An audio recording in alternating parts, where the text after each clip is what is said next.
As Rick indicated, what we're trying to accomplish here is to provide you guys with meaningful content about products. And so today what we're going to talk about from Sony Electronics is our professional display solutions. And for those of you who aren't familiar with Sony, what that means is our projection products and our flat panel products. For those of you who don't know me, I've put my information up there, and certainly you can write it down and use me as a resource if you run across questions or have some kind of design issues. But I think probably, I don't know if Rick would agree, probably first point of contact would be your AllNet rep. But I'm always open to help. So with that said, I'm going to go ahead and get started with the presentation component.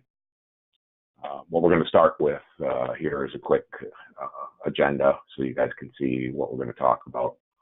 And so first we'll start off with projectors. We've got some updates to the projection lineup. And then we'll give you a quick, sort of one slide overview of the full suite of products. As you can see, there's a large focus on laser, so we'll talk about that technology in detail with this presentation.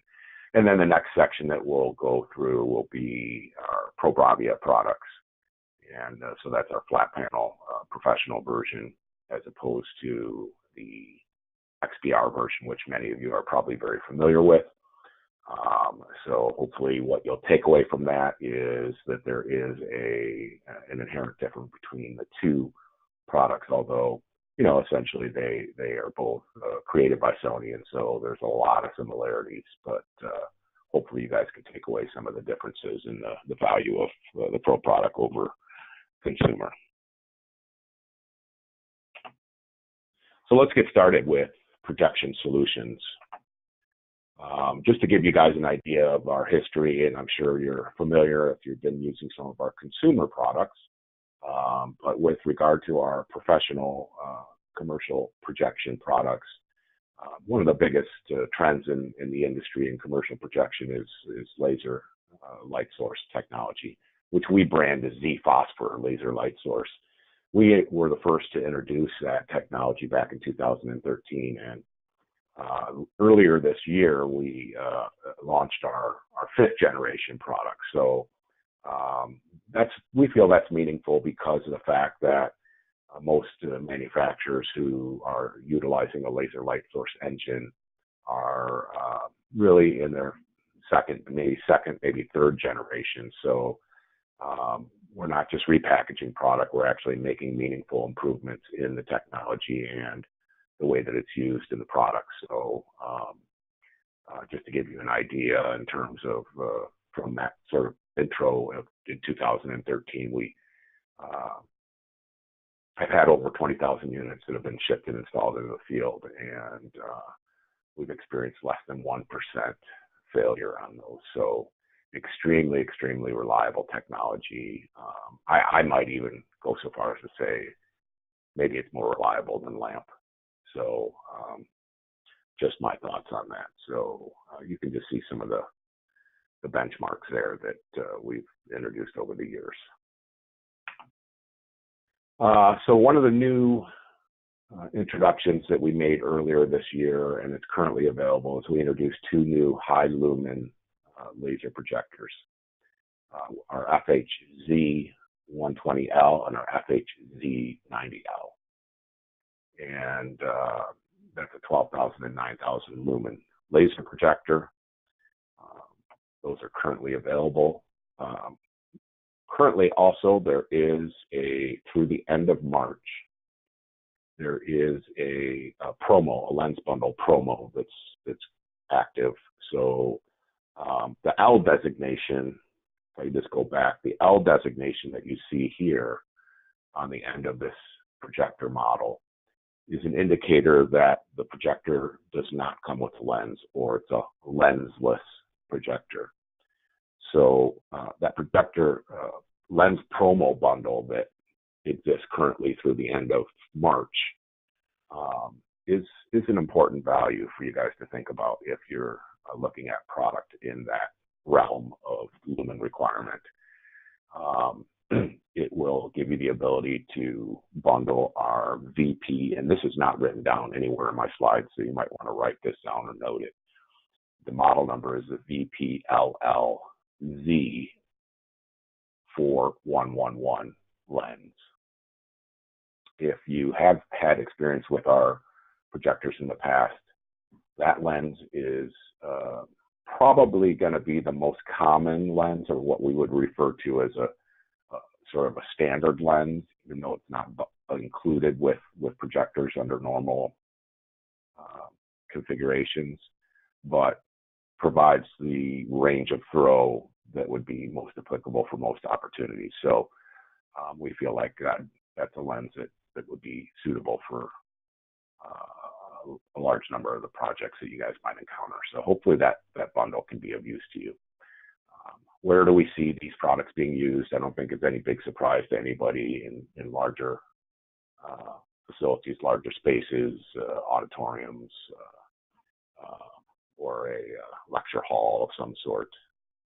But of course, it's designed to produce the brightest, richest images that we can produce with our product. Your 9,000 lumen, slightly smaller spaces, but I think with today's architecture and the nature of a lot of education applications, which is certainly an area that we focus in, you see a lot of open windows and a lot of ambient light. So this is, of course, a solution that can help you to overcome those ambient light conditions without the needs for lighting control and window treatments. Some of you may or may not be familiar with this technology as a whole with regard to laser light engines. So this is sort of a basic graph that gives you an example of what the life cycle would be like in a lamp. If you look at the red line, that's an example of how a lamp's life cycle would carry out over the course of what we're using here is a time frame of up to 14,000 hours. So this would entail 2 lamp changes in that kind of arrangement. And the idea behind that is to show you that we can incorporate a laser light projector and essentially maintain the same brightness for that 14,000 hour period, which we call a mode called constant brightness. And furthermore, I think what that lends to, it's not so much just the cost to change the lamps, but overall, we try to present our product and deliver features that facilitate what we call a zero maintenance proposition for the customer. So not just the cost of the physical product, but of course the time and energy required to physically make those lamp changes should be a part of the equation for most customers. And of course, as you guys all know, this kind of thing with a lamp tends to occur in the most inconvenient times possible. So undoubtedly it becomes a fire drill. More importantly, when you're dealing with a high lumen projector, there's generally a great deal of challenge to get to the projector itself. It's usually mounted up in a higher location, and so sometimes scissor lifts or some kind of lift is necessary. So it's never an easy process. So let's talk a little bit about some of the technology that we're using in this latest version of our laser projectors. If you're familiar with 3LCD projection technology, these are all 3LCD projectors, and we use that technology because we feel that it's the best method for providing even and accurate color reproduction on a commercial projector. This would, of course, be opposed to our SXRD technology that we use in our residential products. And you can see how that works here in this diagram, right? You've got your light source back here. It comes through and it goes through these dichroic mirrors that split it into the three colors, goes into a prism, and then comes out. Sometimes you'll have customers that might say, hey, you know, this is new. Maybe I'm a little concerned about using a new technology. And I think one of the things that you can use to settle them is to understand that everything in front of this point that I'm using my mouse to demonstrate is essentially exactly the same as it would be with a lamp-based projector. So all we're essentially doing with this technology is replacing the light engine. Everything else is tried and true technology. I mean, we're not developing special mirrors here. None of this is any different than you would see in one of our lamp-based projectors. But with this particular model, we developed some different things. And the reason why we did that was because any of you who are familiar with high lumen output projectors understand that there are challenges of light loss, and of course contrast becomes a challenge as well, because you're really driving a lot of lumens through that optical path. So we developed two things in this. First is we're using a 1-inch LCD panel. Most of the panels that you'll see in commercial projection are, you'll see anything from essentially a 1/4 inch to 3/4 inch is also very popular, with 1/2 inch probably being the second most popular next to 3/4 inch. So it's a larger panel that allows us to capture more light and allows us to actually reduce the light refraction so that we don't lose as much. So it's an efficiency proposition as well. And then the optical compensator helps to, again, direct that light and manage light loss, as well as enhance contrast on the projector.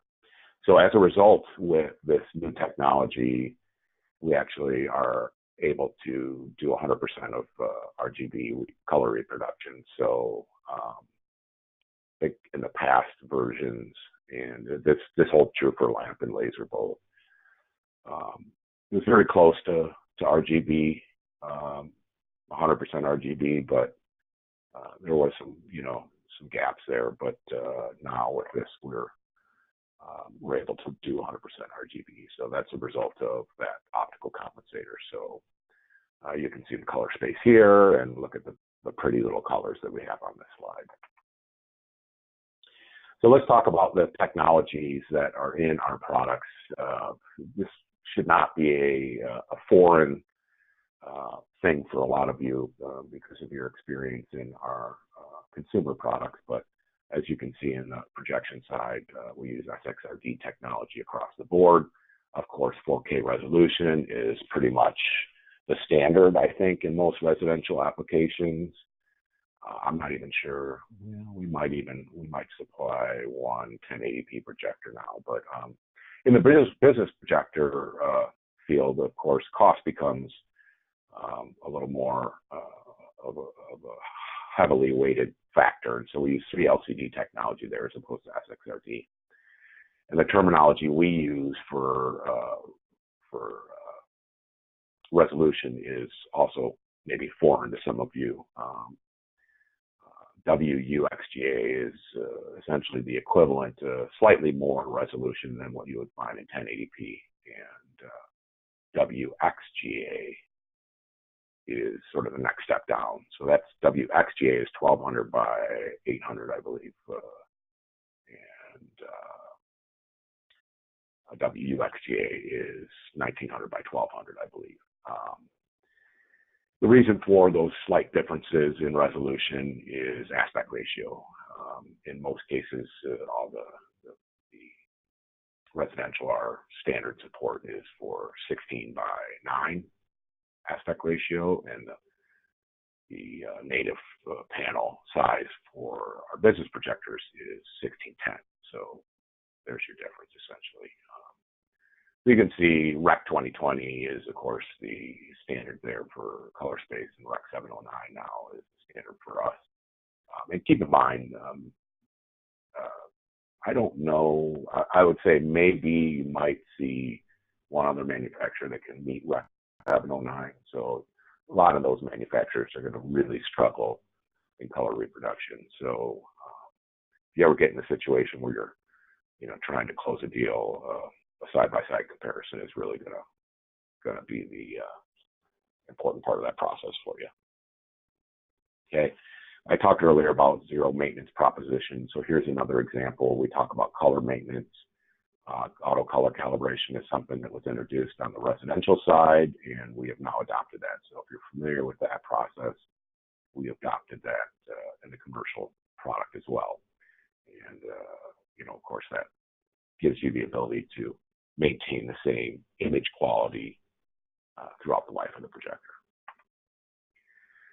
Reality creations, I think most of you are probably familiar with it, but for those of you who are not, so this is a processing engine that, I don't want to categorize it as a scaler, but because it's really not a scaler in a traditional sense, but essentially we use a technology that allows us to analyze on a pixel by pixel basis, frame by frame, if it's film or movie.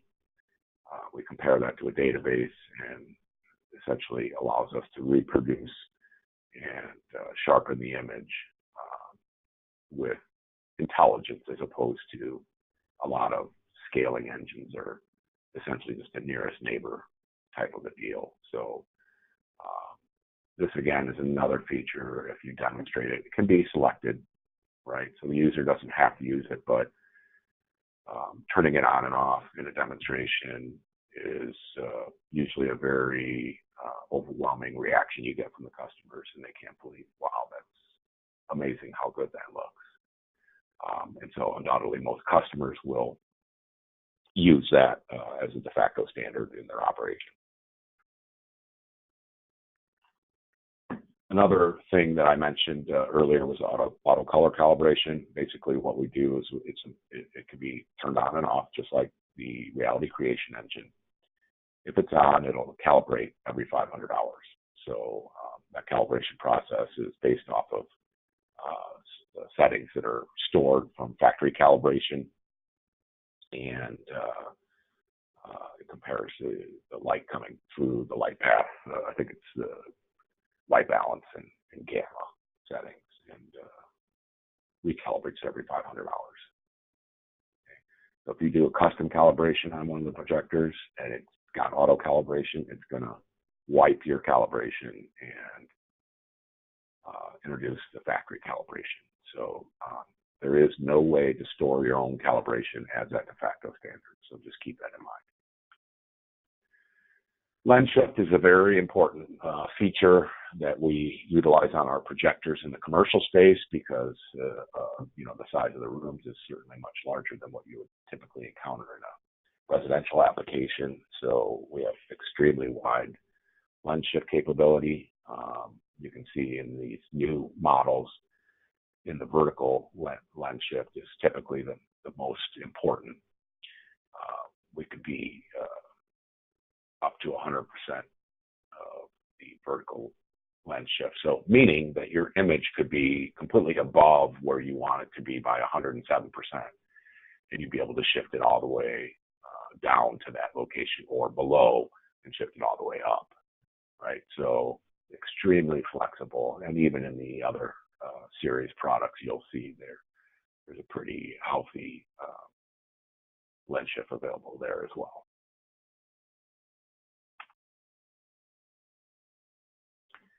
So again, talking about lens shift, so this is just a visual to give you guys an example of how that works, right? Again, the idea is that we want the lens to be level and on both planes, rather than to move the projector, tilt it in order to achieve centering of the image on the screen, which we can adjust with corner, bringing the corners in and doing things like keystoning, which is a big no-no, of course, as you guys all know. So lens shift allows us to do that mechanically to avoid any kind of distortion of the image. Just to give you an idea of a number of different lenses, right? The lenses are designed to give you guys the ability to use these projectors in almost any application. We try to achieve a gapless lens offering.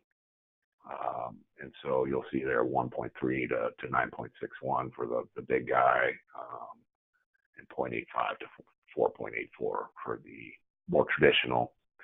The Laser Light series, which is very, very popular, very, very cost-effective laser projector, is a fixed lens. So you see the lens throw ratio there. Just to give you guys some idea of size, if you've had any experience with our projectors, you can see that probably the most common one that you would use would be our 6 series. And so you see that on the far right at 18.1 inches wide and 20.3 inches deep. Our 7,000 lumen, which is actually going to be going away, is slightly larger, and it's also a bit more heavy than that. And so we use that to really kind of give people an idea in a sense of how big is this new projector. If you've ever seen 10, 12, 15, 20,000 lumen projectors, they're pretty beefy machines.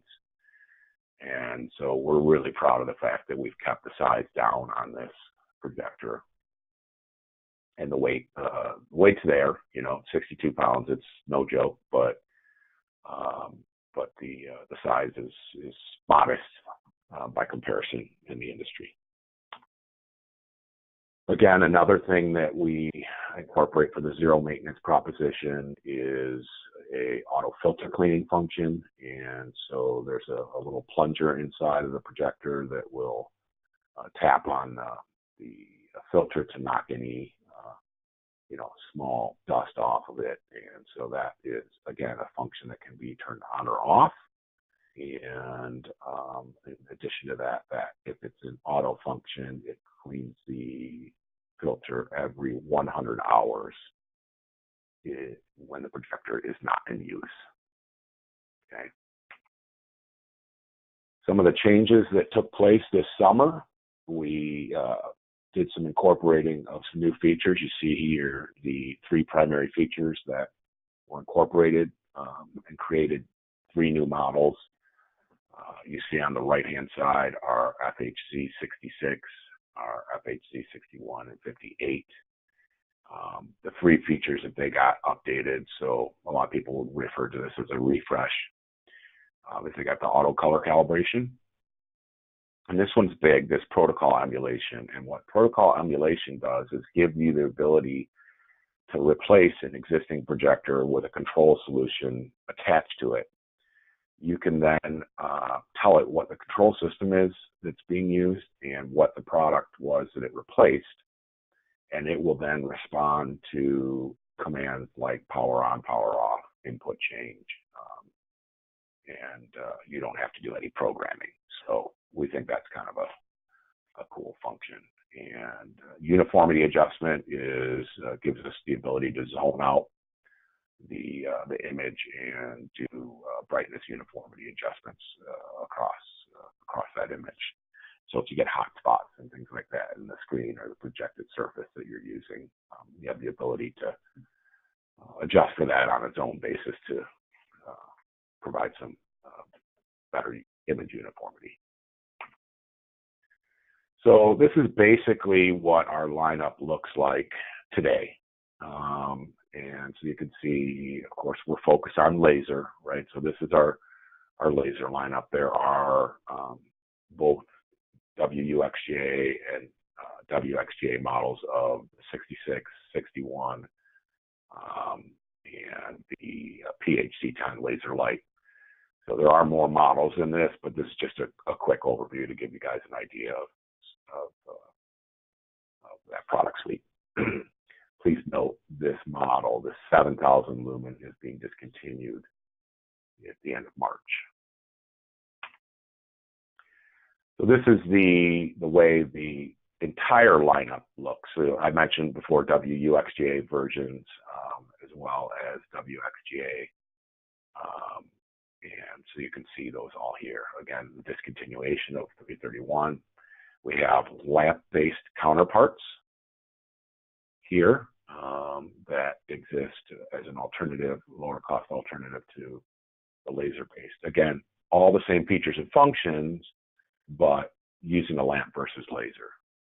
Okay, so whenever you see a Z in the model number, that's an indicator it's a laser projector. The H designates what we would refer to as high resolution, and then the W indicates the lower resolution. Hopefully that makes sense to everybody. I don't want to go into every single letter does mean something, but I'm not going to go into it just because it's the important thing is high resolution, Z for laser, W for lower resolution. I think that's probably the most important things for you guys to take away. In terms of a basic installation, so these are all lamp-based products below this first tier here, with the exception of our laser light. And again, I've mentioned it's a very popular product. You see we have a number of models that are lamp-based in various resolutions and lumen outputs, all the way down to a basic, very low-cost lamp-based projector. Okay, so a pretty broad offering to address almost any need. This EW 578 and 575 have been quite popular. The CH series have been quite popular in lamps. I can't remember the last time I saw anybody sell one of these. So not that they're not good, it's just people want brighter, they want higher resolution, and these just don't deliver that. So that's it for our projection product. So I don't know if you want to reserve the time, Rick, until the end to give them the opportunity to ask questions, or if we want to give them the ability to ask questions after this section and then move on to flat panels, or how do you want to handle that? Oh, let's keep going with the presentation. We'll do the Q&A at the end. We've got a few questions on deck, but let's go ahead and very good. Do the flat panels and the other products you want to discuss, and then we'll go ahead and do a Q&A toward the end. Sounds good. All right, thanks. All right, so on to Pro BRAVIA flat panels.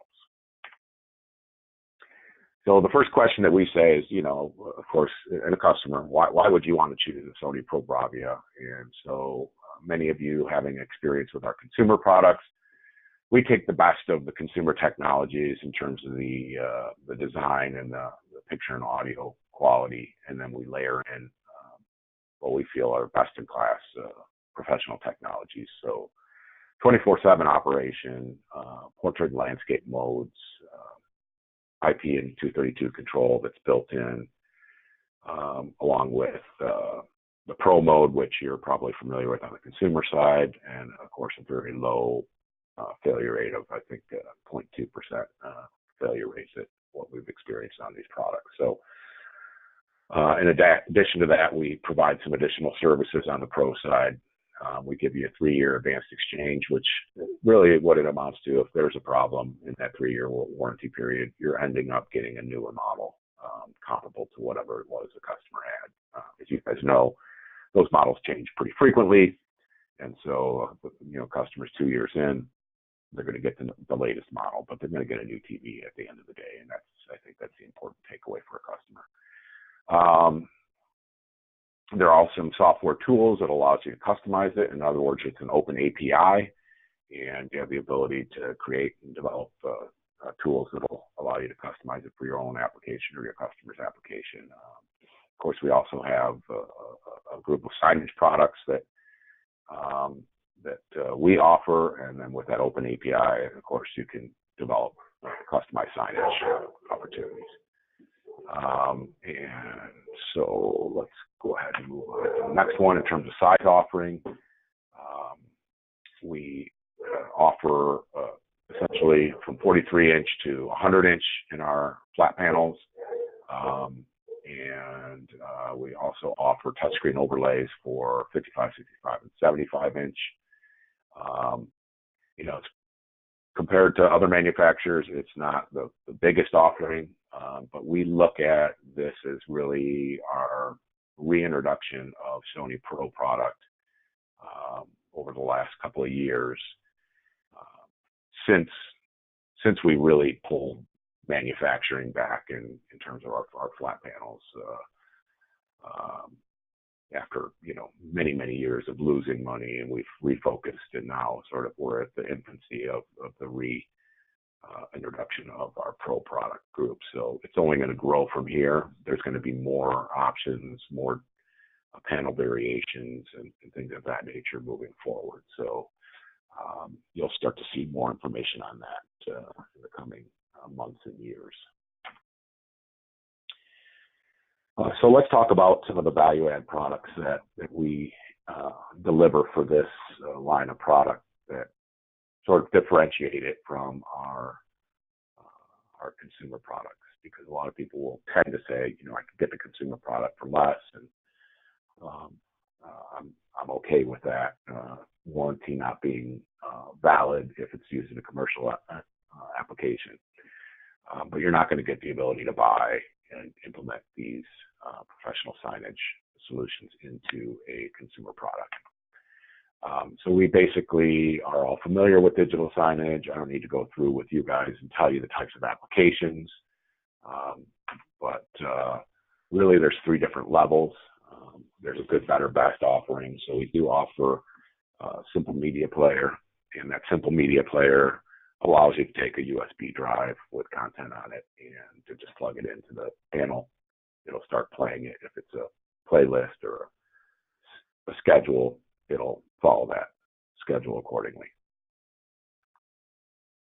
And then we have the BRAVIA signage solution, which is really more of our offering for an enterprise scale application, where you have a server and a client type solution,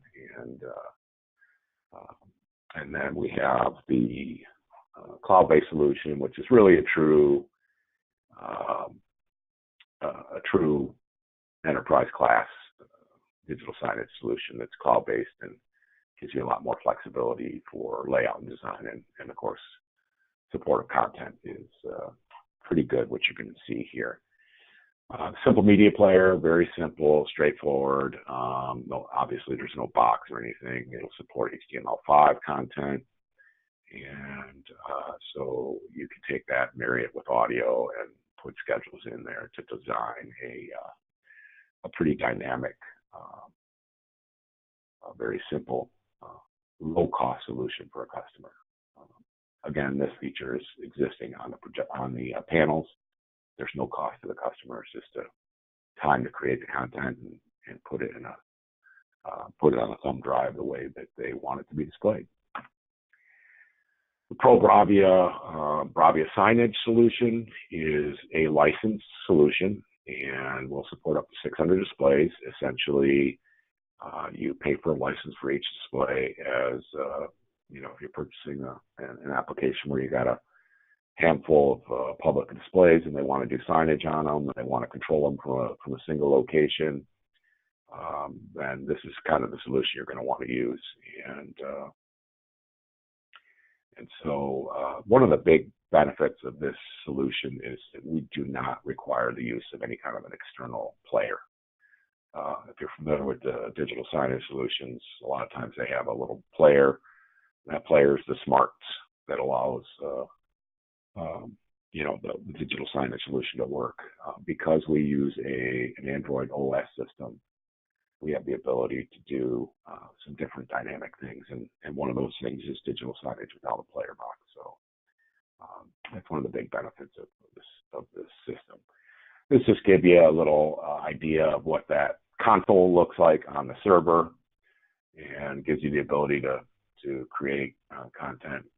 You can make your contents library is visible. You can manage the displays themselves, see the schedule visually, and modify that however you like.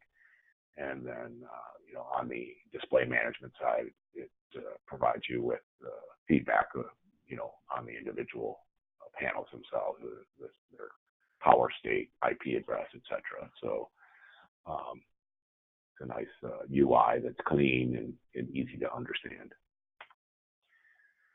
Some other things about the Pro BRAVIA panels. I think one of the big things that we point to with regard to customers who are using this specifically for digital signage is that we do support HTML5 content.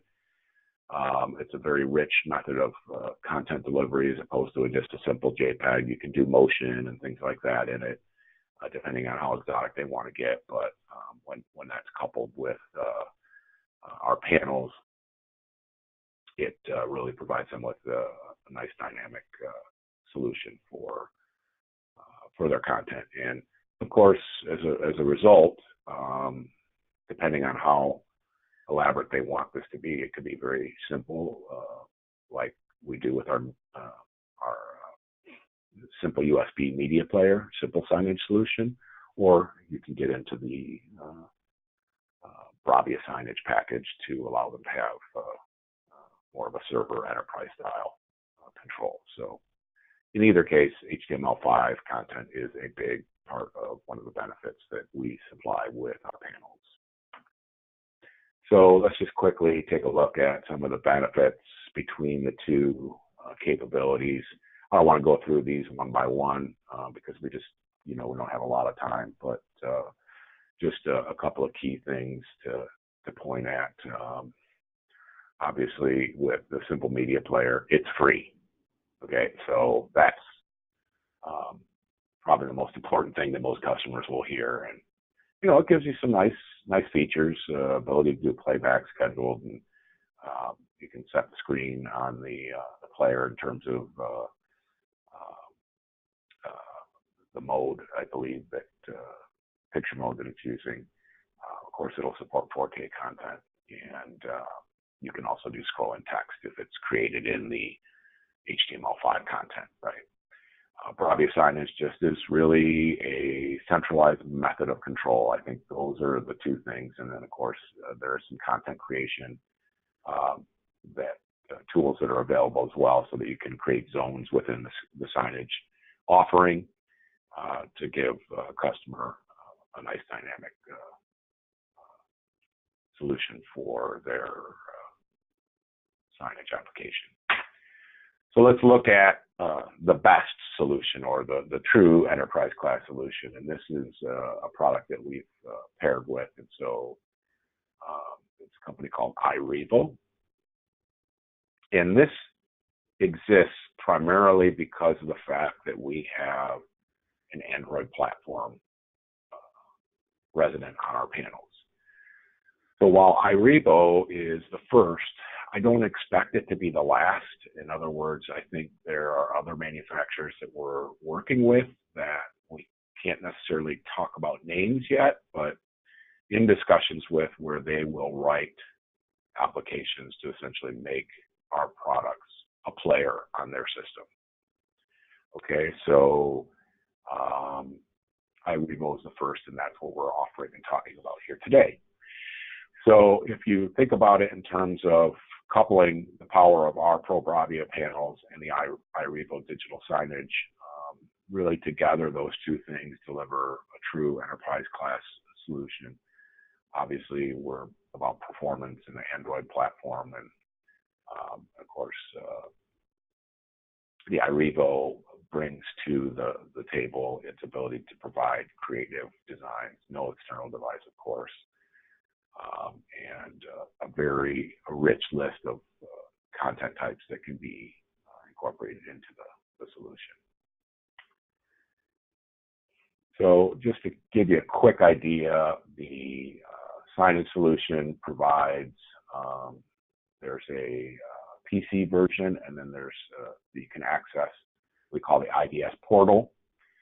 That can be accessed from a browser, or you could also access this on an app. The app is nice and convenient for them. They can walk around. If there's a problem with a panel, they can go into the app and address that right on the fly from a mobile device. The console is probably a little easier to work with, which I'm sure you can understand the reasons for that. And basically that gives you access to 4 key components: authoring console, creating projects and content, and then managing the devices. And then there's access in the publishing component. So that's basically the administrative component of iRevo. So easy installation, we say that's probably the single most important thing next to cost for a customer. And so we think this is a pretty easy process. So the first thing is you register, log into the IDS portal. So you're going to create an account, if you will. Then you tell it what display is going to be accessible, because this is an Android-based platform. So on the panel itself, you go to the playlist, or excuse me, the Google Play Store, and you download this application to the panel. And so the panel is what needs to be whitelisted. Of course, you can invite more users if you want other people to be involved with gaining access to operating the system. They would have the ability to do that at that time. Power on the TV. And basically, at that point, you're going to connect to the internet from your normal settings on the panel. And whether that's hardwired or wireless, doesn't matter. And you're going to see this iRevo screen, welcome screen. When they download that application and open it up, that's the screen they're going to see. And at that point, now from the console, you can push content out and operate it, even in a single panel environment. So it doesn't matter if it's one panel or 100 panels; it's going to function exactly the same way. So just a quick look at some of the key features with this product from a display perspective. In other words, what kinds of things can I put on the display? And so you can see here a lot of different content. And pretty much you name it, you've got the ability to do it. And so I think that's probably becoming a big driving factor from a customer's perspective, because they want as much information as they can possibly have access to in terms of options of what they can put on those panels. And so we deliver a lot of that stuff. And then authoring, a lot of this is, really from a security standpoint, who has the ability to put stuff up there, who has the ability to create content. So all the tools, they give you the ability to not only schedule, but determine who can publish, people who can approve. Like you might be able to publish something and then somebody else has to approve it, so that it's not just in one person's hands. So there's lots of different tools there to provide some additional security when it comes to authoring. Okay, some of the miscellaneous items with regard to storage and how you get access to different things. The authoring and licensing is on a per device basis. Storage in the system is reserved as 25 gigabytes. So and download and streaming bandwidth is the same. Basically, when they buy the license, they get per license they get 1 hour of online training, unlimited email support, and if they want telephone support, that's on a per incident basis. Let's see. One thing that's important to note, which I don't think is really spelled out here, is part of the reason why we have that storage and the content management on the individual panels, that if there's a network outage, it will continue to deliver the signage of whatever the last update was or whatever's stored in its cache there. So that's important. I don't think it's really mentioned there. So just to give you an idea, here is how our BRAVIA signage solution compares with the iRevo signage solution. And you see it's a lot more flexible, I think, is probably the big takeaway in terms of content. The content that can be supported and provided and delivered by the iRevo is much broader than what we can do with the BRAVIA signage. And then in terms of your ability to access it essentially from anywhere and manage it from anywhere is another big benefit with iRevo. You don't have the ability to do that with BRAVIA signage. You have to operate it from that console or that server, if you want to think about it that way. Okay. How the content is created is also a very big benefit with the iRevo. We say that a lot of this stuff can be done via HTML5 programming. Now, I'm not a programmer. I'm not. I am a relatively technical person, but I'm not a programmer, and I'm not sure how easy this is to do.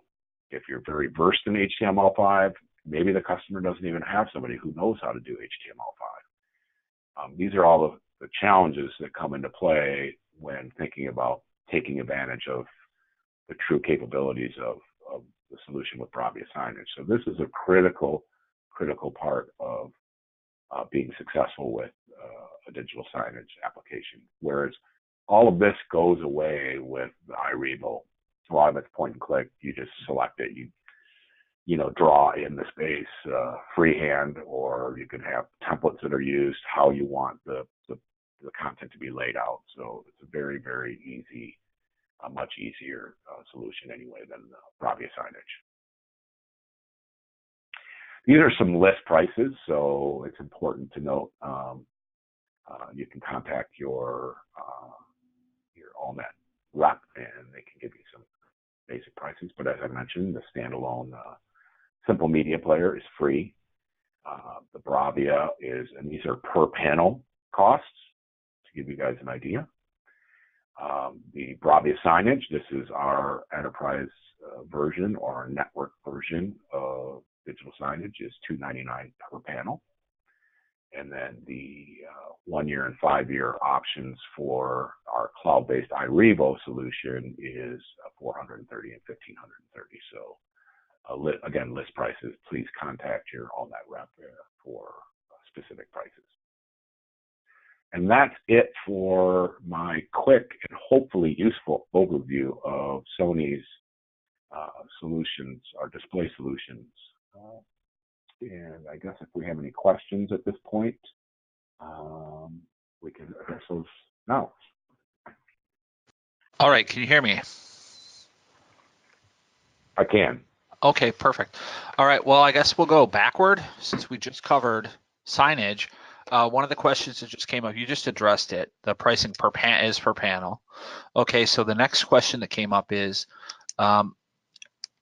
either of the two solutions that allow off-site management, do any of them also allow users to upgrade the digital signage content by app, aka on a tablet, where a bar manager or something like that, they don't want to leave a laptop for that person. They just want to give them maybe an iPad.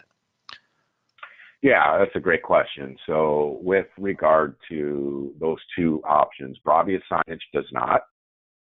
The iRevo cloud option does. There's an app that can be utilized for a phone or a tablet where they have the ability to do content management, authoring, etc. It's just really what it comes down to is who you want to authorize to do that, right? So in a bar arrangement, maybe the bar manager is the person who you want to give the ability to do that, or the shift supervisor, however you want to set it up. But yes, it has the ability to do that. Okay, all right. And so you can have both though, right? So you could have like a global, like a district manager, again, like restaurant or something. I guess probably most of the signage stuff that we sell, I think, goes into places like restaurants and like small businesses, offices, things like that. Not necessarily big giant. I don't know that people are buying like an airport, terminal worth of digital signage from AllNet. But anyway, so like a district manager could set up a global, and then like a local, a bar manager could go in and like delete an item that maybe they sold out of that day. Yeah. They have if they're provided, if they're granted the authoring and the publishing rights, they can modify anything. Right? It becomes a matter of how the rights are set up. Okay, so hopefully that helps address that question. And I think it's a cloud-based solution. Okay, so accessibility is not limited to on-premise or off-premise. Okay, perfect. All right, and then the next question that we had goes back to, you mentioned that there was a running change on the FHZ6 series. And if you want to, can you pop back to that slide? Sure. There was something right in the middle of the slide, and I got 3 questions on it. Oh, maybe a typo? Let me just... Nope. I think you piqued some interest in some people here. Okay. The code emulation? Protocol emulation, you got it. Yeah. What is it? How does it work? So are you telling me that if one of our dealers is going to go in and do a school district or something like that, and he's pulling down Epsons, and there's a Crestron or AMX or some sort, or Extron or whatever control, he doesn't have to hire a programmer to come out there and reprogram that whole job? That's exactly what I'm telling you. He could just say, this code set was written for BenQ or Epson or whatever brand, or even an old Sony protocol. And the new product so it is limited, but it's all. Let me give you a little bit more detail on this. So sure, we of course at the factory we can only do so much, right? In terms of giving you guys sort of a palette to work off of in terms of who can we emulate. So the long answer to that is anyone. The short answer is we created think of it as a spreadsheet, if you will, that we have a USB port on there, and so you plug that in, and once you got all that information in there, it'll emulate that. So when you create any manufacturer's code emulation, as long as you know what the codes are, how it's controlled,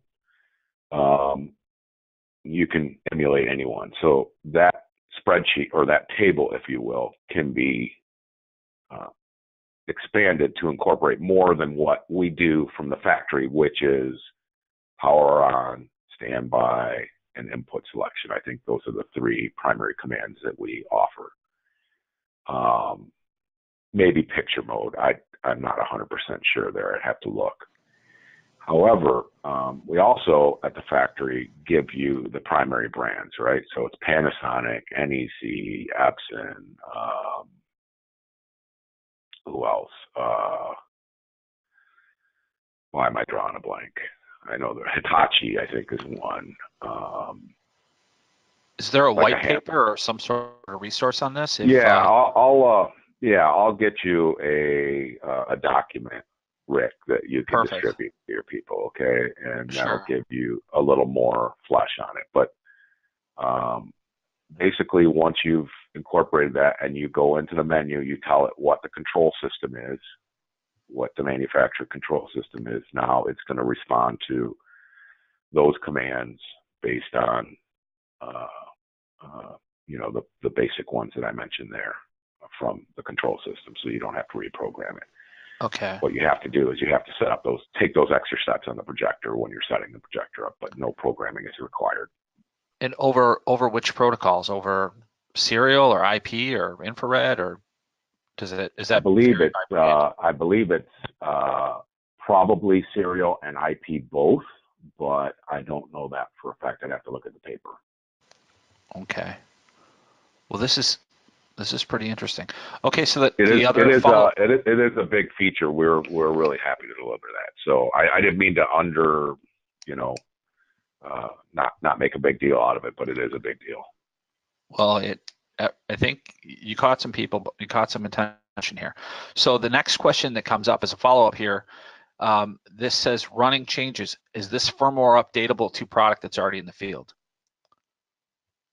It is. You'd have to contact tech support to step you through that. Okay. Well, I'm assuming most of the product in the field is probably already installed and programmed, but maybe it's Yeah, old in stock, fact, so it's sitting on a product. Who knows? we said that these announcements, this was taking place end of May, right? As you can Okay. see there by the table. But Yeah. what I'm told and talking to some of our technical people, we actually started implementing it back in January, February. So Oh, nice. there's a good chance that a customer who bought a projector in March or something like that probably has those features. They just didn't realize they had them. But Well, it definitely for seems like those one of that, the coolest things I've heard of in a while. yeah. So, but one of those things that let's say they have a projector and it doesn't have it, it can be upgraded in the field. So, but that would be something they'd have to work with tech support to get that taken care of. Okay. And can you elaborate on, since we have the slide up here, what is the color calibration function compared to the way that it worked prior in the Mark 1 firmware? I don't believe there is a difference. When you say the Mark 1, you're talking about from the residential side, because I've never No, I'm heard the talking about term like Mark 1. prior to the running change, because the running change, it shows in parentheses that you're calling that a Mark 2, even though in the content you said that the product name will not be changed right in the bottom of it. So I'm assuming that like Mark 2, that's probably some internal thing for the new firmware that's on these. Yeah. And there was no previously there was no auto color calibration on the product. So I think they're just saying they're calling it internally Mark II. And that designates those three changes you see above. And I think that is what I was talking to you about before, where we actually started implementing it back in January, February, and we didn't change the name. And then in May, we changed the name. So I'm guessing that's the explanation. That kind of little details like that, I overlook a lot of those. So I apologize for not knowing that right off the top of my head, but that's what it sounds like to me. All right, no worries. Oh, a follow-up question on the digital signage licensing. The iRevo and the Bravia license that you put up there, are those prices one time per project, or are those renewable each year, or how does the pricing work? So on the Pro BRAVIA, it's a one-time purchase. On the iRevo, it is an annual purchase. All right, thanks for the clarification. Okay, the next question, this is also going back to laser projectors. So when we're trying to make the business case of lamp-based versus laser light engine, Jeffrey's asking, what is the amount of hours we can safely tell a client that a laser will ask, and what is the average time that we've seen in testing? And now we just had Andrew on to talk about the consumer product, and sure. The metric that he used was half brightness. Is that the same metric that we use on the Pro side? Yeah, I think that's the standard that we use really when we talk about projection anytime, right? Half brightness is always the metric. However, 20,000 hours is a solid number. And I'll say that not in reference to half brightness, because we actually, unlike a lot of manufacturers, deliver at that 20,000 hour period, we're delivering greater than half brightness. I don't remember exactly what the number is, but it's around 70%. So we got 30% light loss at that 20,000 hour half brightness point. Why we say 20,000 hours is you can use half brightness if you want when you're talking to a customer, but for us, it's more a matter of understanding that the light engine is comprised of a secret number of laser diodes that are ganged together to create the light engine in the lumen output that's required for that particular projector. Does that make sense so far? Sure. So what happens at 20,000 hours, we will start to see failure of those laser diodes at a larger rate than we feel comfortable knowing that, hey, it'll still produce at the specified brightness. So we have customers that may extend beyond 20,000 hours and get their, let's say it's a 5,000 lumen projector, get their 5,000 lumens and have no problems, maybe for 30,000 hours. But some of them may have failure of diodes after that 20,000 hour period that will make the projector not usable.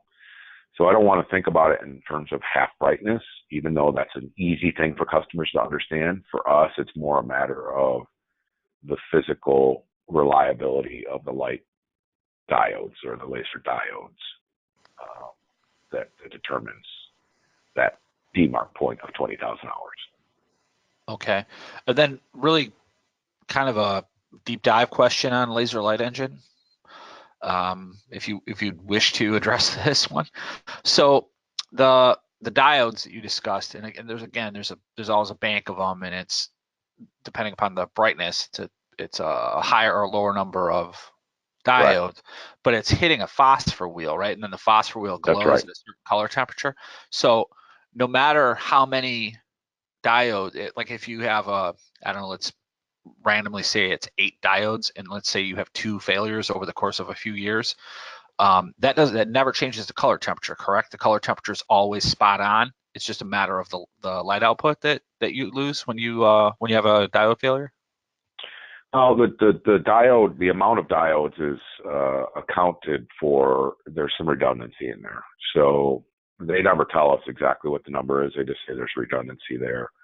The color temperature is, my understanding, stabilized, and then of course furthering that, right, the auto color calibration will compensate for any changes because of the that function existing if the customer chooses to use it. So the expectation of there being some failure during that 20,000 hours is understood, and knowing what that potential could be, they've ganged the appropriate amount of diodes together so that even if they do have a failure of a handful of them during that period of time, it's still going to deliver to spec. I hope that makes sense. Sure. Well, I'm recalling the first time you and I sat down and talked about Z-phosphor years and years ago. You made the case of how lamps fluctuate in color temp over their lifespan, and how, like the old, Joe Kane, Joe Silver recommendation that you never pull your, ISF style calibration on the first 10 hours of your lamp. Let it run for a while, let it kind of stabilize, and then calibrate. And then, and you said, we don't have to do that with laser. You can calibrate it day one, and it's going to be a similar calibration, 10,000 hours, 10,000 hours in. So I thought that was pretty awesome. I mean, I think that's true. That's still true. I think the idea is that we're trying to make it a zero maintenance proposition for the customer. So, we give you the calibrated standards that are built into the projector. And of course, as you know, through your dealings with the consumer product, there's essentially a camera inside the projector that's looking at the white balance and gamma of curve of the light coming through, and it's recalibrating that every 500 hours. I mean, I don't know how much more a customer can ask for in a commercial projector, but even if it's reasonably critical viewing, I don't think they're going to have any notable changes in the image and the way it looks. Okay. Yeah. It seems like it's been ultra reliable, and it seems like it's only getting better. So that's nice. All right. The last question, well, not the last question, the next question. Going back to 16 by 10 native aspect ratio image chips, if dealers are walking into jobs where they already have 16 by 9 screens, or if they're choosing 16 by 9 screens because maybe their favorite vendor, maybe AllNet, carries a wider selection of 16 by 9 sizes than 16 by 10 sizes.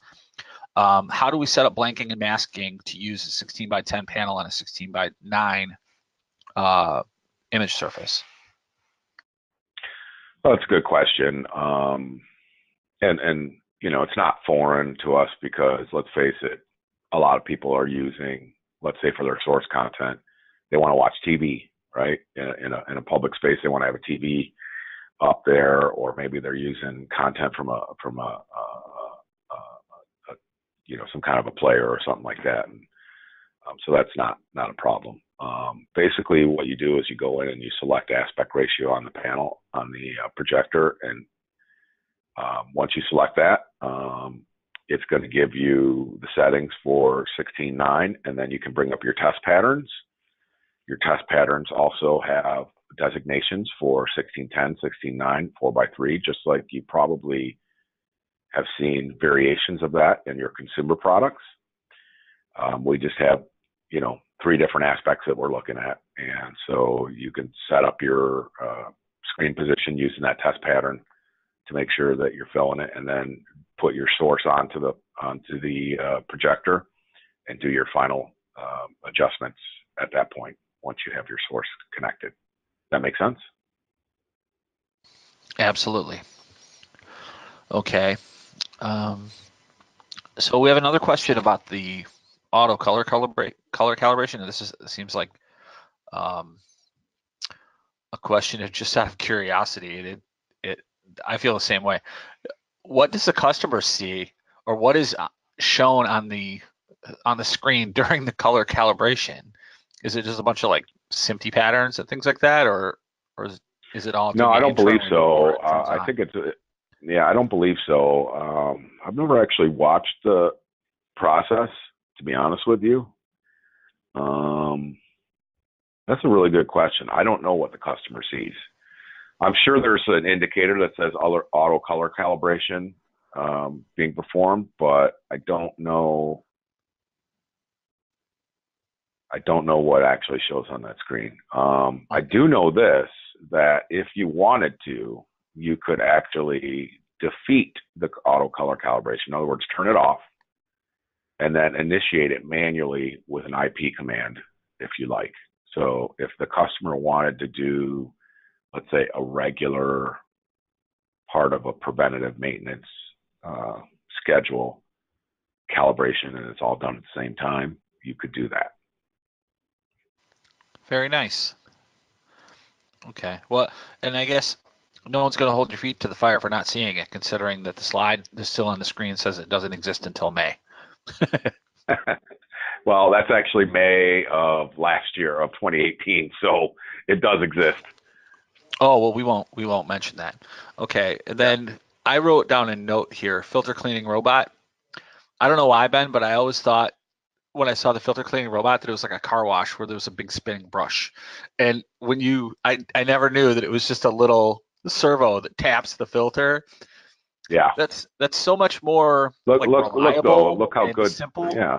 Versus like the complicated nonsense that I had in my head. So I'm glad I'm not. There's a good reason why I'm not an engineer for product. Yeah, me too. I would have made it much more complicated. See, I would have probably reversed the fans on the intake so that it was blowing all that dust out, and tap the filter at the same time. But to be honest, after 100 hours, and unless you're in, let's say, a wood shop, and you got a projector in there, your dusts are micron level, and it's not going to be a lot. I think the example that they showed here, let me see if I can make this come up so you can see. Ooh, look at that. That's an excessive amount of dust, right? Like there's never going to be that much dust on the filter. I think they're just trying to show you that it actually will have some impact on that. But after 100 hours, you're talking about such a small amount of dust that, between you and me, I think it's really just another thing we can point to say, look, here's another reason this is a zero maintenance proposition for you. We manage your color, we manage your brightness with constant brightness, and we manage your filter cleaning with the auto filter cleaning function. So marketing probably had something to do with that. Well, I've done hundreds upon hundreds of lamp exchanges in my lifetime. And I always try to find the filter and pull it out. And if there is no filter, I always had an unused paintbrush in the bottom of my bag, and I would just brush everything off to the best of my ability. So this thing looks like it probably does a better job than the paintbrush. Just by probably. wrapping on it. Absolutely. Okay. Well, I think we've addressed all the questions that came in, and it looks like we just went just a touch over. So if you have anything, do you have anything else that you'd like to touch on really quickly while we still have, it looks like 3/4 of our audience is still on the call. Yeah, so I'll just say